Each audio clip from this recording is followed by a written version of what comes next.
and she asked me to say a few words about Briah. So I had to write him down, because how do you capture a guy like Briah? You know, all the things he did and everything he stood for, and his whole life, I couldn't memorize it all. I had to write it down. So you have to bear with me. She asked me to keep it brief, and I tried. It was tough because I have a lot of memories from him. So bear with me. It's not that brief, I suppose. All right, so when thinking about Uncle Briah's life, I couldn't begin to imagine what he went through coming home from Vietnam. There were protests and the horrible treatment of veterans. I was thinking about that, and then I thought about the current events of what's happening now. You know, you turn on the news on any given day and you hear all the protests and the political polarization, intolerance, arrogance, division. You know, you have these violent protests, the people disrespecting the flag that he fought for. Regardless of your political views, I think everyone can agree that it's bad, and it really doesn't show the best of America. I mention all this because when I was reflecting on Uncle Briah, it was obvious to me that he was the exact opposite of all of that. He was the best of America. Uncle Briah was humble. He was confident. He was really tough. And he was determined. He was a warrior, but he was also incredibly kind. He treated everyone with respect, and he was a good man. He didn't whine, he didn't protest, he didn't demand, and he certainly didn't complain. I don't think he even knew how to complain. Even when he was suffering, he didn't complain. Nope, instead Uncle Briah served. He stepped up, he served his country as a United States Marine, he served and loved his family. He served with his men in Vietnam and other hostile places, and put their well-being above all else. When the politicians in Washington decreed that his Marines had to walk around Vietnam with unloaded weapons, he put his career on the line and ignored that order, and his men loved and respected him for it. And when he left the Marines and entered private life, he continued his service as an oceanographer at NOAA. You could just look at Uncle Briah, and there was no doubt that he was a Marine. From his Marine haircut to his direct, no-nonsense approach to things, it was clear who he was. My mom always used to ask him how he got his hair to stand up like that. I think I remember he said he put alcohol, rubbing alcohol in it. That had me feel good. Anyway, he would always greet my brothers and I with his Cape Cod accent and ask, "How you doing, buddy?" And as a little kid, I didn't know what a buddy was. And that's how Marines talk to each other. And then he'd shake your hand with a very, very firm Marine handshake. He'd always look you right in the eye, and you knew whenever you talked to him, you had his 100% attention. It didn't matter who you were, if you were a child or an adult, you had his undivided attention. And you could tell he cared about what you had to say. It's hard to explain, but he had the ability to make you feel special when he was talking to you. Uncle Briah was a giant. He really wasn't tall like other giants, but make no mistake, he was a giant. He did things that most people would never dream of doing. He was a real-life hero to my brothers and I. Being the humble guy that he was, he would never agree with that statement, but it's true. We hung on every word as he would explain things to us and tell us stories, and we didn't forget any of them. Briah was a captain in the United States Marine Corps. He served for and completed the officer's candidate school. He served 2 tours of duty in Vietnam. He served in Haiti, Nicaragua, and the Caribbean. And during the Cuban Missile Crisis, Uncle Briah was in charge of developing the plan for naval gunfire and coordinated airstrikes should an invasion of Cuba be necessary. Now take a minute and think about the magnitude of those 4 sentences. He completed OCS. That's not for the faint of heart. That's pretty tough. He was a captain in the Marine Corps, 2 tours of duty in Vietnam, with service in other places, and he was tasked with planning the invasion of Cuba. That's pretty heavy. And he was so humble that you'd never known he did that kind of thing. He was tough as nails, but yet honorable and decent like a true Marine, always faithful. I think General Mattis had Uncle Briah in mind when he said, "There is no better friend and no worse enemy than a United States Marine."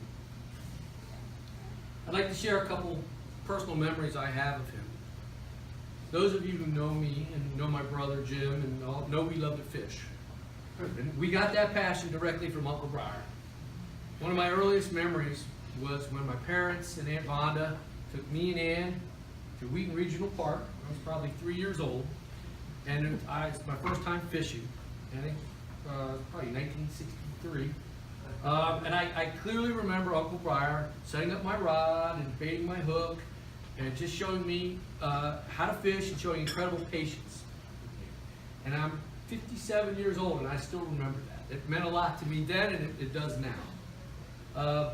When I was older, Uncle Briah would come over to our house and tell us fishing stories about when he was a boy taking a small rowboat off Cape Cod in the cold North Atlantic to fish for stripers.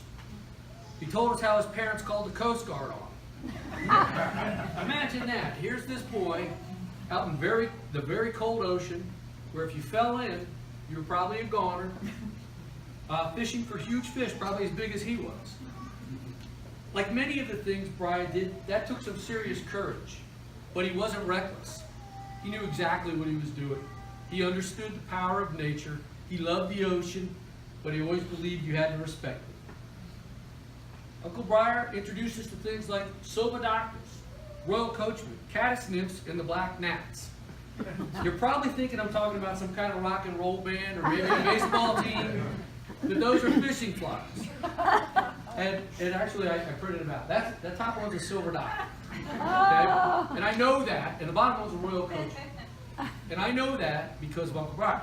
He would come to my house and look at my fishing tackle and tell me what I had. This is before the days of the internet, and we didn't have a library close. So the only way I knew these things was from him. So, I lost my place. Hang on. So this is the language that we shared when he introduced me to it as a boy. He would come over and I'd show him my fishing tackle. He once pointed to a fly like that one and said, "I had a silver doctor." And I was thinking, what the heck is a silver doctor? And what he was really saying was silver doctor. In his Cape Cod accent, it was messing it up for me. He was a walking encyclopedia. He knew everything related to fishing, nature, insects, weather, rivers, the ocean, you name it. He knew a lot about it. He taught me about tying flies, and sometimes he'd bring me a fly that he tied, he would give it to me.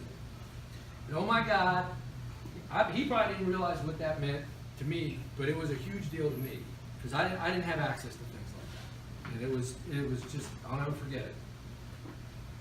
Some of you may have seen the jars of the giant bugs and alcohol that he brought back from Vietnam.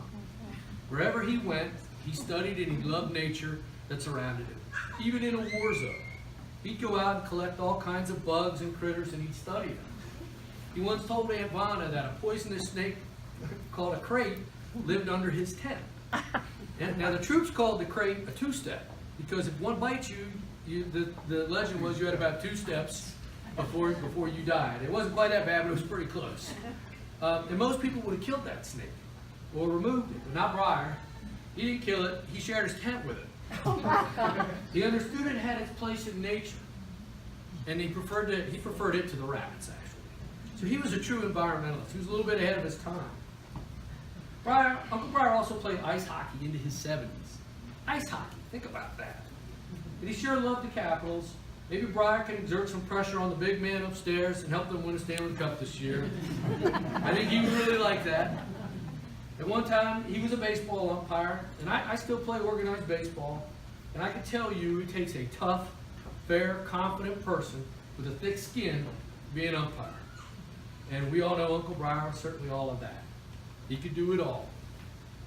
I think it's very appropriate that Uncle Briah was buried at Arlington, surrounded by many thousands of others like him who selflessly served their country. We're going to miss Briah, but I can assure you he lives in all of us who are fortunate enough to know him.